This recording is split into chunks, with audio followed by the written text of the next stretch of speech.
Hi, thanks for tuning in to Goop Book Club. If you have no idea what Goop Book Club is, welcome. Every month we pick a book to read together.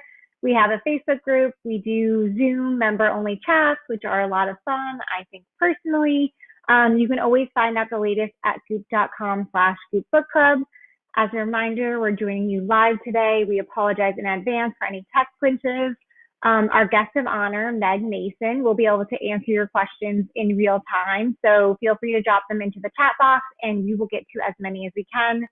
And per usual, at the very end of the chat, I will be announcing what we're reading for April. So I hope you stay tuned. So this month, of course, we've been reading Sorrow and Bliss by Meg Mason. This is a truly incredible modern love story. It's hopeful and dark, funny, sad, hard to put down. And the plot is driven by the on-off again relationship between our very witty main character, Martha, and her charismatic husband, Patrick, who meet when they're 16. And at the start of the novel, Martha is 40 and they are seemingly perhaps at the end of their marriage. But you have to read to find out, of course. I love this book for so many reasons. I love the way Martha and Patrick fell in and out of love. I love the way that Meg describes marriage. I loved how funny the writing was. And I loved how brilliantly it portrayed a character who was living and trying to make sense of a form of mental illness and depression. So it was just absolutely brilliant all around. And I'm so excited to have Meg here with us today. So without further ado, Meg, welcome to Goop Book Club. Thank you so much, Kiki. That was the loveliest introduction. I'm so happy to be here. We're so happy to have you. So I think the first thing for starters that just I picked up on and what we talked about in our book club Zoom the other day was just how funny the writing was. And one line from the very beginning that stuck out to me was on page 33 when Martha is saying, "Last year, I got glasses that I do not need because the optometrist fell off his school during the eye test. He looked so mortified. I started reading the letters wrongly on purpose. They are in the glove box, still in the bag." And I just loved Martha's sense of humor and how she would do these things that, on the one hand, you would think were so irrational, but so relatable in the thoughts that went through her head. I always love books where the inner monologue, you're like, yes, these are the insane thoughts that I have every day. And it's just this stream of consciousness that's so funny. So is this your sense of humor, or where kind of does the humor in the book come from? Yeah, I mean, I guess it must be if I was able to produce it, but I think I'm so glad you read that little section, because obviously we meet Martha when she's at her most unlikable. She genuinely, you meet her at rock bottom, and I personally don't think that she's unlikable, but I think she's very unhappy when we first see her at her 40th birthday party with Patrick. But I think those tiny vignettes, like that optometrist moment, it's the only time that Martha will portray something about herself that shows her own compassion or shows her own humor, because the rest of the time, the book is 352 pages of her confession and her apology to Patrick and her family. So I think those little moments, and they're important. And I also think for readers, obviously, I need to give you something to keep you going and sustain you. If I'm going to invite readers to come down to the absolute depths with Martha, I think the humor is really important to compel you forwards.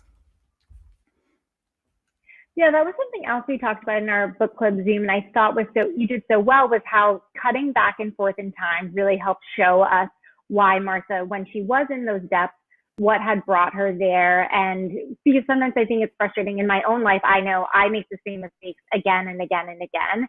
And it can sometimes be difficult to watch someone else do that, whether it's a character or someone you love. But because we were seeing Martha at these different points in her life and these different stages of her relationship with Patrick, I think that gave the reader also relief and that tension of what was going to happen next. So I loved how you decided. And was that always how the book was going to play out, or how did you kind of think of structure and timing? Oh, I think that's a really good question, which I've never been asked before. I think that I mean, there are novelists who plan and, map out every stage, which is not what I did. Just because when I began this, I didn't actually think it was going to be a novel. So I wasn't writing for anything other than just collecting those little scenes and little moments to put those down essentially for my own amusement.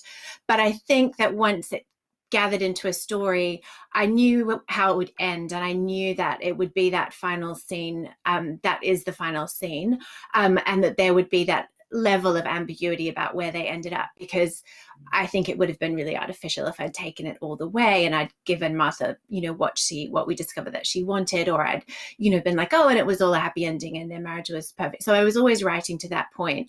But I think that that's the way we would tell our own stories. And I wanted it very much to be a really strong sense of Martha telling this story. And there's that little twist where you find out the context in which he's telling it to you. And you wouldn't tell it in one long line, because also she's discovering it as she goes. So she's recalling those moments and realizing what their significance was. And then once she gets her diagnosis, she needs to almost go back and view those moments with fresh eyes to see what role that had. And of course, she did this, and there was this mystery and what compelled her to act that way. And I think that's something that is maybe relatable to readers. It's certainly something I've experienced, where at the time, you didn't know what informed that decision, why you did this thing. And as you say, why you kept doing this thing over and over. And it's not till you get a little bit older and acquire wisdom or knowledge about yourself that you're like, that's what that was. And I think too, something that struck me was we don't always know what are going to be the profound or the life altering moments in our life. And sometimes it takes many years and lots of therapy to figure out what those were. And it was funny because we were talking in our book club Zoom the other day about the relationship between Martha and her mom, and Martha's mom's decision not to tell her or to reveal what Martha felt her mom knew all along, which was this diagnosis. And someone in our book club Zoom was saying, well, actually, now that I think about it, I did something similar to my child with a different diagnosis. And she really related to Martha's mom's decision, and also how, like, in the moment as a parent, you might not necessarily think like, oh, this is going to be the thing that my child is going to think their whole life hinges on. And it takes years for sometimes that to play out. Exactly. And I think what I enjoyed exploring is the fact that these are not bad people. None of these characters, especially in Martha's family, are unilaterally terrible, but they do terrible things, or at least what they do with good intentions can have awful consequences. So Celia was essentially trying to protect her, and she wanted this thing to not be true. So she acted as though it wasn't true. And her desire for that to be the case was so strong that she was able to keep that going and live in that sort of belief, despite seeing, or indeed purposely not seeing, what Martha was actually going through and what liberation that would have been for her to know that. And I think they are all so well intentioned, but we don't always, we're not always able to see down the track. And I think especially in a marriage, I don't think we see when those patterns of interaction are bedded in. Do you know what I mean? The way that we might relate to our partner, and when does that dysfunction get established that you're still playing it out 20 years later? And for Patrick and Mother, it's really early. Like, it's almost immediately that he's kind of enabling her, and that she, when she moves into his flat and she sort of starts throwing things, it's quite quickly that he should, I feel, sort of been like, this is not right, this is not how we behave. But it just became their pattern of interaction, and it's 20 years later that they're sort of living the consequences, and they're untangling that and trying to work out where that came from. So but I loved what you said in your interview with Nick Hornby about how in love stories they're often focused on the beginning or the end, and that you're interested in the middle, because I'm completely the same. And that was what sort of compelled me to write the book, is that you meet her, and she and Patrick are at this wedding, and they're sort of in such sympathy with each other when they're dealing with that lady who's struggling with the hors d'oeuvre. And then you flip the page, and it's 8 years later, and their marriage is unraveling at the birthday party. And I just wanted to know what happened in the middle and how that arc kind of played out for them. Yeah, I love that. If you don't mind, there was another passage that I loved where Patrick's talking about marriage. There was really two points. One that Celia made, where she says, I think at one point, something like, Martha, like, no marriage makes sense. Like a marriage is its own world. And then I love what Patrick says to her. Martha, he said afterwards, lying next to me, everything is broken and messed up and completely fine. That is what life is. It's only the ratios that change, usually on their own. As soon as you think that's it, it's going to be like this forever. They change again. And that to me was such an accurate description of the marriage of or of a long-term relationship where it's like everything is messed up and everything is fine at the same time. And like things are one way and then they change. And I think there was this other line that I loved where Martha said something like 4 years passed like that. And I think initially, if you read something like that as a book, you're gonna be like, whoa, like what happened in that 4 years time? But that's how life is. It's like you blink and a pattern can go by in 4 years. And that to me was so relatable. I think, oh, well, thank you. That's so kind of you to say. But yeah, completely. And you sort of look back on the however long in your life and you think, what did we do? What did we achieve? But I guess as a couple, they achieved staying together for those 4 years, you know, and living that everyday life together and those high moments of romance and intimacy together, and then the awful lows. And obviously they have that cyclical pattern in their relationship. But I'm glad it's realistic, that it's relatable, because I think it's hard to tell a love story in a way that doesn't become a little bit cliched or a little bit derivative. But I just wanted this to be a really basic telling of a long story. And that's why the tone of the book is, I guess, a little bit spare and economical. And as a writer, I didn't let myself, I guess, or I tried really hard not to venture, you know, too heavily into lyrical descriptions or lots of adverbs and that sort of thing. I just kept it really plain, hoping that it didn't turn into melodrama, because obviously there are these quite dramatic moments that Martha experiences. But I think if I'd really piled on the language, we would have lost that connection with it being hopefully quite a contemporary story that could almost be ours. Totally. And I thought with the melodrama, this is something we were talking about because some of our readers were obviously frustrated with Martha, understandably at moments. But yeah. I think it was also clear, at least to me, and I've done this too, where Martha was, she had this story in her mind that she was unlovable, and she wanted to prove that in some ways. So she was pushing, she's literally throwing everything at Patrick to see if he would get to his breaking point. And that to me was relatable, because I've done that in relationships too, where you're just like pushing, waiting for the person to be the one that breaks and ends it. Because she didn't, you know, she was struggling to figure out, well, what else is the meaning of why I am this way?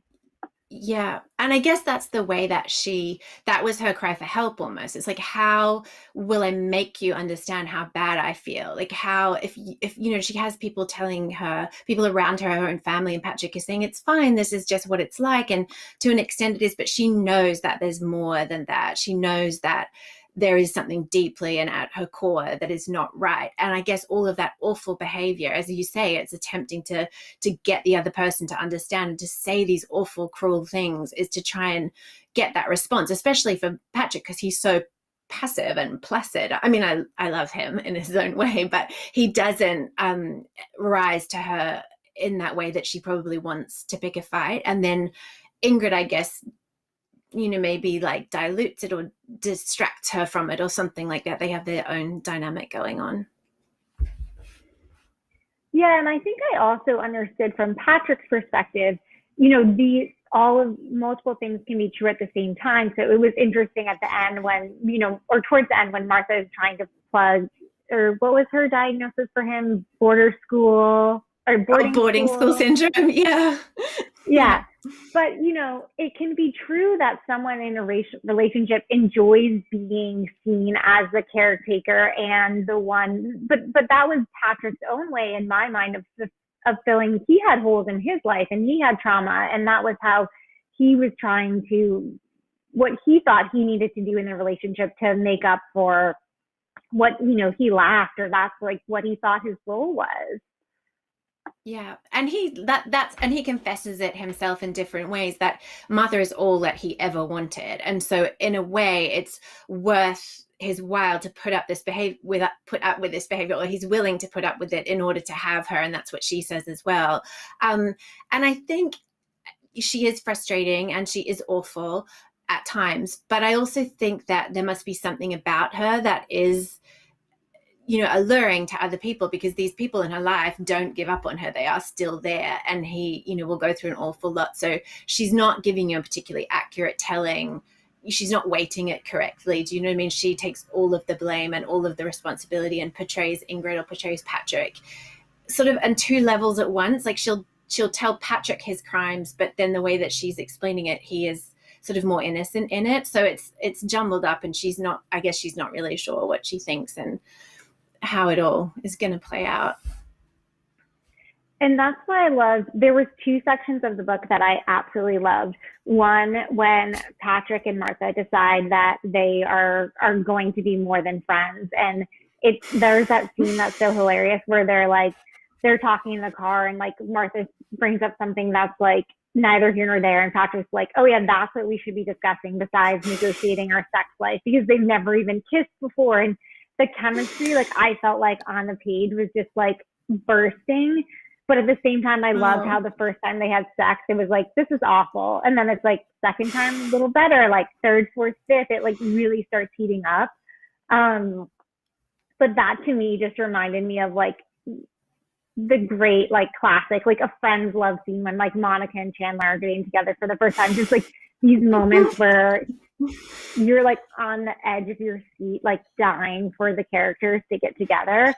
So I thought that one showed in part how they were drawn so together. It wasn't like they were this, there was something that kept bringing them together again and again. And the other part of the book that I just loved and I thought was so illuminating was at the end towards the end with Celia, Martha's mother, where she really kind of like gives it to Martha. So Celia does this 180 and she's there for Martha. And I love those moments where they're talking on the phone and Martha's like, I literally mean, I call my mom and that's what gets me out of bed. She tells her, go for a walk. And she's so understanding. But then even her mom finally earns enough cred where she gets to a point and she can be like, Martha, you have to like own up to your shit. Like, you are loved. You've always been loved.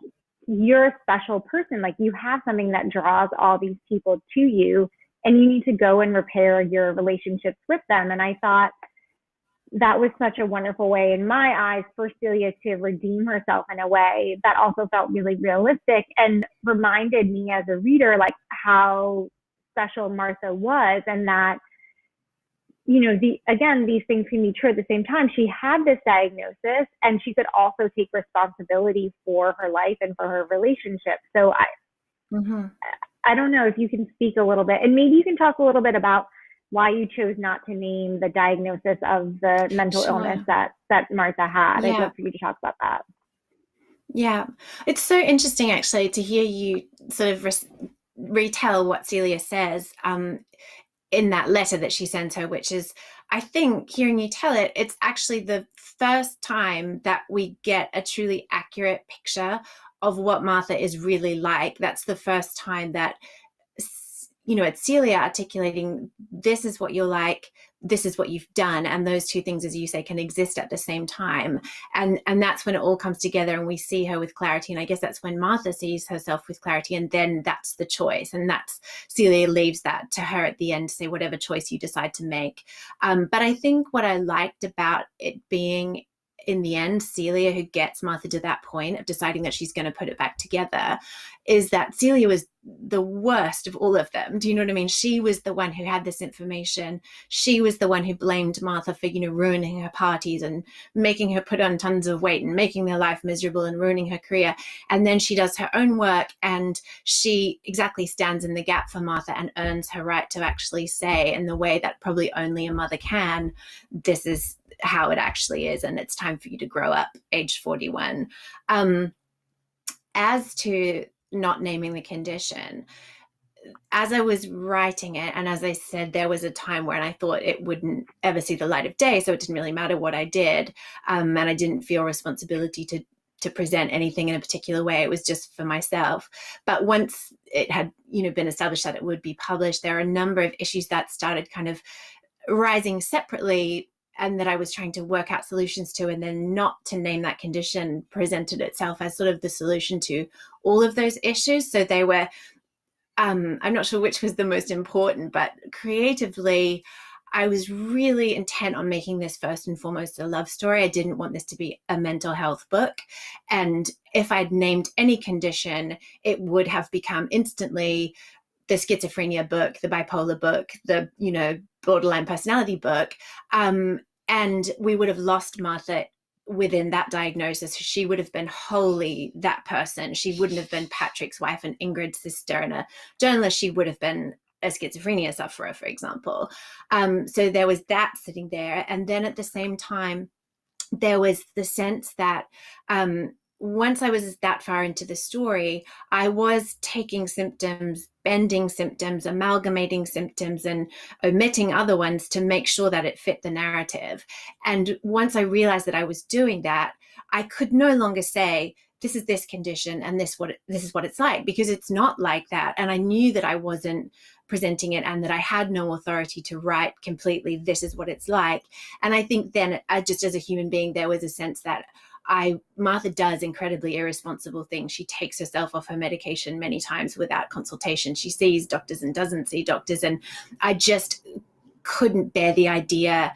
It felt very irresponsible that somebody might identify, if you're in a vulnerable place and you're sort of looking out for any encouragement or guidance, it shouldn't come from Martha. So that was why suddenly I'm like, we just won't name it. And then I think it allowed people to project whatever they wanted into that gap. And I totally understand that it's frustrating. And I've been told by many dear readers that it annoyed them, which of course I'm sorry about. But I think what's been really interesting, and this wasn't intentional, it's just been a byproduct of doing that, is that the people who tend to have the least sympathy for Martha and feel like she should just be able to pull herself together also tend to be the people who are most frustrated by not finding out. And I think a little bit in my mind, I'm like, yes, you invested 300 pages in trying to find out, but Martha invested 20 years in trying to find out. And it is that frustrating.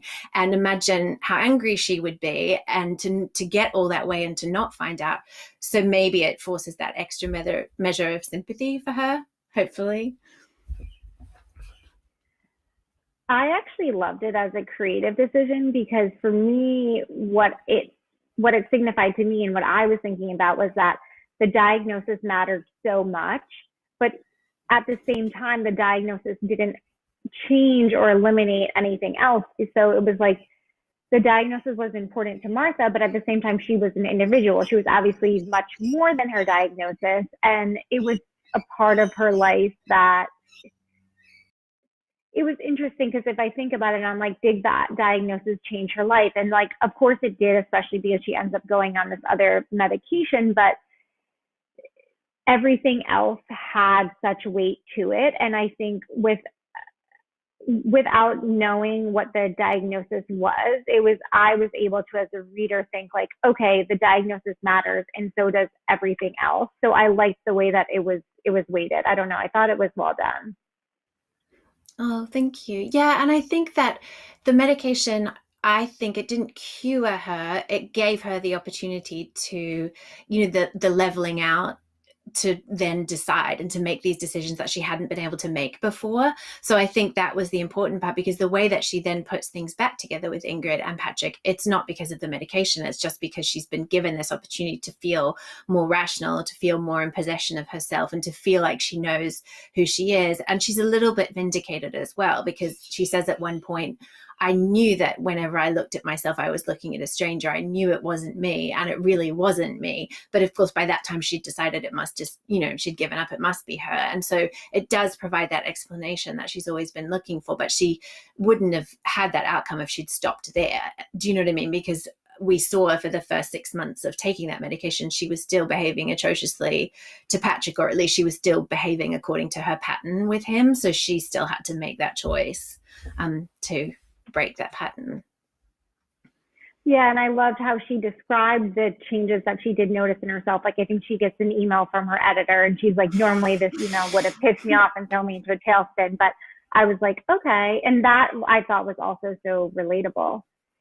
Did you always know that Martha was going to have this mental struggle? Was that did you want to write a character who was going through this always, or did that come later?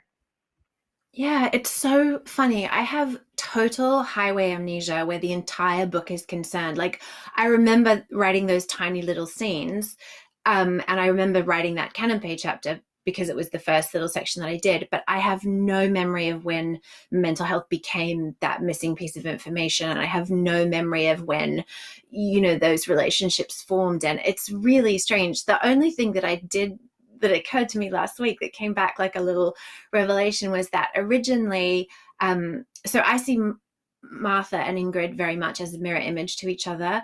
And often Ingrid, she's hilarious and she's charismatic, but she's only Martha in the version of Martha getting everything she wants and not being blighted by this illness.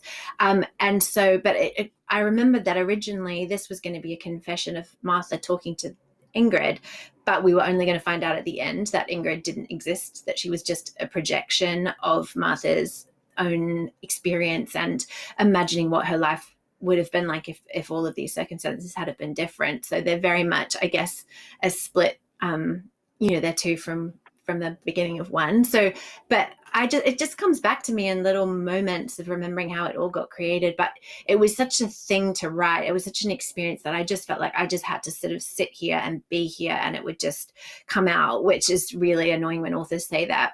But usually it's not like that for me. And I'm sure it will never be like that again. It will be just hard work. But this one did feel like it had its own momentum. It's interesting you mentioned that about Ingrid. I loved Ingrid. I also thought like the other super funny moment from the beginning of the book was when Martha says, Ingrid says she always had bitch-like tendencies, but it was me who really brought them out. And I thought their back and forth was so fun and so beautiful. And I also love that moment of the mom's letter to Martha when she says, like, you're the love of your sister's life. And she really was. But I thought it was well done how you did the mirroring because it didn't really occur to me. I didn't see the whole, I don't want to call it a twist, but the kind of motherhood twist coming at the end where we learned that Martha really always desperately wanted to have a child and that she was jealous of Ingrid. And I don't mean that in like a pathological or in a negative way. Like we all, sometimes our jealousy is what points us, shows us what we desire and what we want. But I loved how you handled that at the end and how that coexisted. And I think also what was so great about Ingrid was, she would say things like being a mother is like absolutely awful, but that's like what's so great about it. Like she was a character while she was Martha's foil. I think they showed what was the ups and downs in each of their own situations. Yeah, and I think it's really difficult because they were together survivors of that house and that childhood and those parents, and they're really close in age, they look alike, they talk alike, but as your life choices bear out, they became more and more separated by their experience. And there are a couple of moments, I think, where Martha just can't access her. The children are being, noisy, or the house is too noisy and Martha can't bear to be there and she's trying to leave. And they just keep that connection between them. It gets sort of thinner and thinner and more thinly stretched. But because they do love each other so much, they will keep straining back towards each other. And I think it's interesting to explore that within sibling relationships rather than maybe just friendship relationships, which I feel like I've read about a little bit more, but I'm not sure. I just think it's how do you keep coming back to these people who formed you and who are, they're the bedrock of your life. I just think, and it's a little bit in parallel as well with Celia and her sister Winsome, who didn't manage it, who lost their connection because they had this death of their mother thrown in, and then they have this huge impediment, which is their financial disparity. And they didn't manage the way that Ingrid and Martha did, but they do have that little tiny point of connection at the end. And I think even though the book doesn't necessarily have this banging happy ending, it does, everybody changes a little bit and everybody gets their tiny little moment of redemption, because it was really important to me that the ending was hopeful, because it is a dark book in places. And I also really wanted to show that when you are as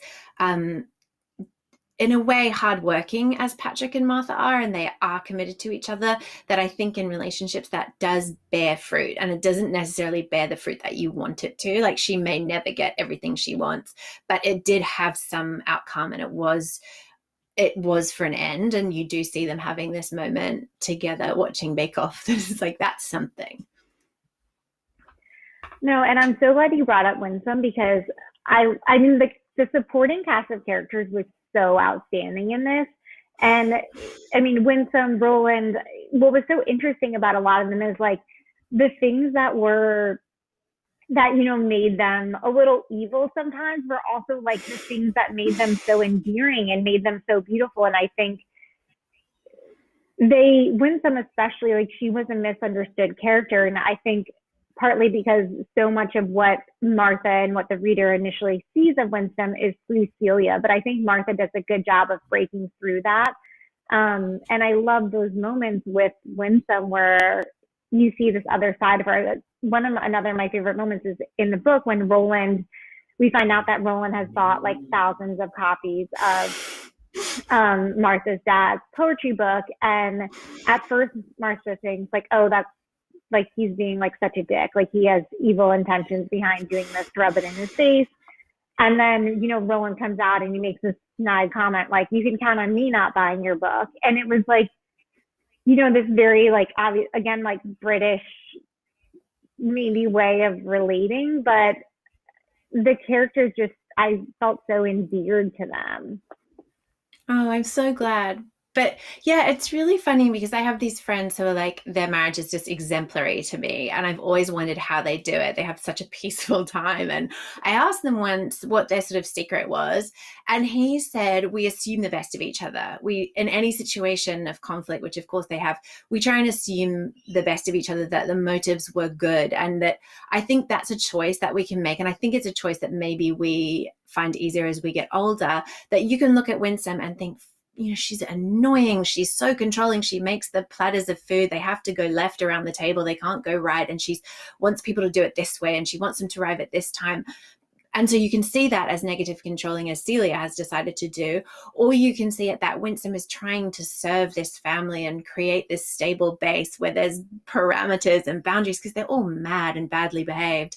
And she's just trying to create this space and some peace and some beauty, which I think they're all artists, and beauty is nourishing, and we have Peregrine talking into that as well. And I just think that you can choose to look at it in either direction and see what someone's motives are, and it's not necessarily easy through your lens, but if you can kind of consciously decide to maybe shift your lens a little bit and try and work out where their behavior might be coming from, it's there's some benefit in that, definitely.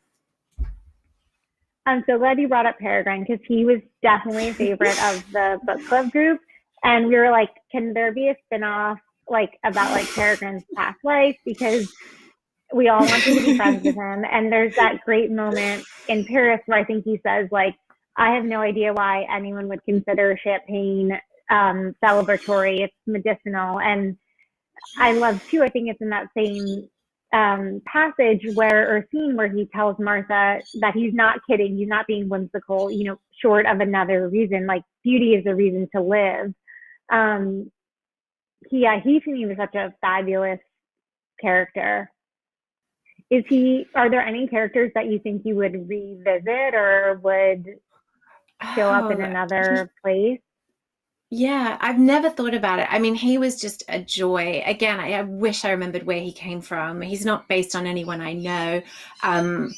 But I think what I loved about that, and again, didn't realize it sort of till afterwards, that they are both outliers. They're both sort of fringe in their own world, and they find each other. It's a really unlikely friendship, and it's only for a season. So he's not that consistent presence of 25 years that Patrick is, but he's just right there when Martha needs someone, and she's not good at friendships with women her own age for all the reasons laid out, but he is joy, and he's fun, and he accepts her, and he sort of cherishes her, and he makes her feel interesting, and he loves those stories that she tells about that awful childhood and the Umbrian, sunrise terracotta paint and Fergus. And I think I mean, I've never thought about it. Maybe there's a novel in him, but I definitely remember the day where he had to meet his end, and I was so sad. And I always think, before I was an author, I'd hear, authors talk about how, they got into true relationships with their characters who took on real lives of their own in their minds. And I'm like, that is ridiculous. You're insane.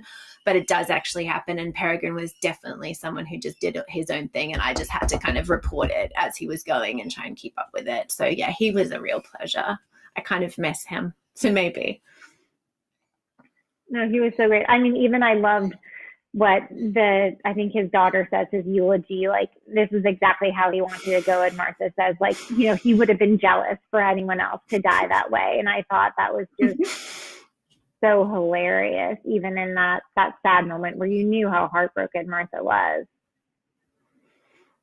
Yeah. Yeah. So maybe that's it. If I do that, I'll have to dedicate it to you, because you're the first person to ever suggest it. So I should I'll think about it. It's hard to know what to write next. I'm working on something right now, but it's really difficult to leave characters behind when you have had this kind of 2-year relationship with them that's, to begin with, really intimate, because it's just you and them, and no one else knows that they exist, and no one knows what their names are. And, you're together and you feel like you do have this kind of dialogue with them all day. And so I'm just trying to find a way to, I guess, uncouple from them, but they do just become so real. It's such a strange job in that regard. It does make you sound kind of crackers when you're talking about it.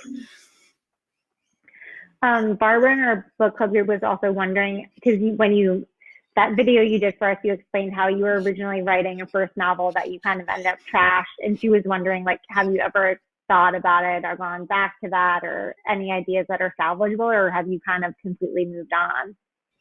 No, well, I mean, it's really tricky. I would be horrified to look at it if it's any shade as bad as what I remember it to be.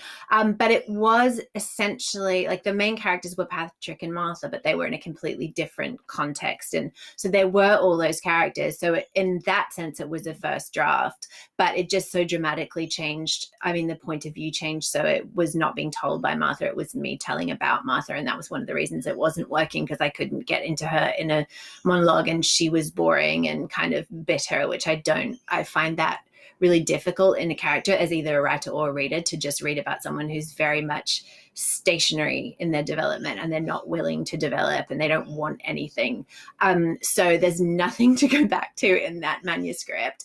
But I think that it was a really, as painful as it was to waste, as I felt at the time, to waste a whole year of work, there was definitely, I guess it gave me a little bit of momentum coming into this one, because I sort of felt like, I think I suddenly know who these characters are, and I did have a little bit of their backstory. But yeah, it wasn't, the line about champagne being medicinal rather than celebratory is purely autobiographical, because my publisher took me out just shortly after I decided to get rid of that manuscript. And it was meant to be, it was already in the diary, because it was like a week after my deadline when I was thinking I was going to hand this book in, and we kept the date, but it was me just literally crying into my champagne about the end of my career and the disaster that it had been. So it's nice. There was redemption, thank goodness. Totally. Well, I'm glad you didn't give up, because I wouldn't have wanted to miss out on this. The other thing, we talked a little bit about the ending, but that was something we talked about a bunch in our Zoom. And I thought, sorry to keep reading your own book to you, but one of the lines I loved towards the end was when Martha's saying, people are asking her, because her and Patrick have been together, they've not been together, and they're asking her, you never stopped loving him. And she goes, but I did. I know I did. It is easier to say yes, you're so right, because there's just too much work to explain to them that you can stop and start again from nothing, that you can love the same person twice. And that to me kind of reminds me of what you just said, where there was such movement and such change in the characters. And I love that Martha wasn't thinking like, no, yeah, of course I always loved them. Like, she's like, we've been different. They knew each other since they were 16, and now she's 41. And it's almost like they've been different people. They've had different relationships over the course of their life. So I thought that was interesting how you put that spin on it. Yeah. And I think that that's function of forgiveness, or it's the product of forgiveness, that two people who are changing, sometimes not for years, and then sometimes with a rush. Like, it is a real revelation when Martha changes as much as she does after that diagnosis, or Patrick suddenly stands up to her in that storage unit. I think it happens in the storage unit that in their apartment or whatever it is, how he finally tells her what it's been like for him. But I think either in friendships or mother and daughter relationships or marriages, can you let this person change? Like, can you let them stop serving in the role that they've always served in and evolve into this other person? And can you forgive them and not keep reminding them of, oh, but you're like this, like you might be doing this little thing now, but you're actually like this, and you were the one who always ruined Christmas. And, can they let Martha grow up, and can she let Patrick become a less passive person? And I think when we can do that, that to me feels like these relationships are sustainable. But if we hold each other in those places and those roles, then we get stuck. And the only way to break away is to fully break away. It's so funny because as we're talking, I feel like there are so many like almost lessons in the book that could sound so cheesy, but I love how Martha just like refuses, she refuses to be this kind of like self-help case. Like she says, like, I can't say I have forgiven the things that were done to me, not because I haven't, just because Ingrid says, and it is true, people who talk about how they've forgiven others sound so arse-holy. And I thought that was just hilarious because at every point, like Martha was even resisting this simplification, this neat ending, and it's very funny way. So that was extremely well done. Oh, thank you.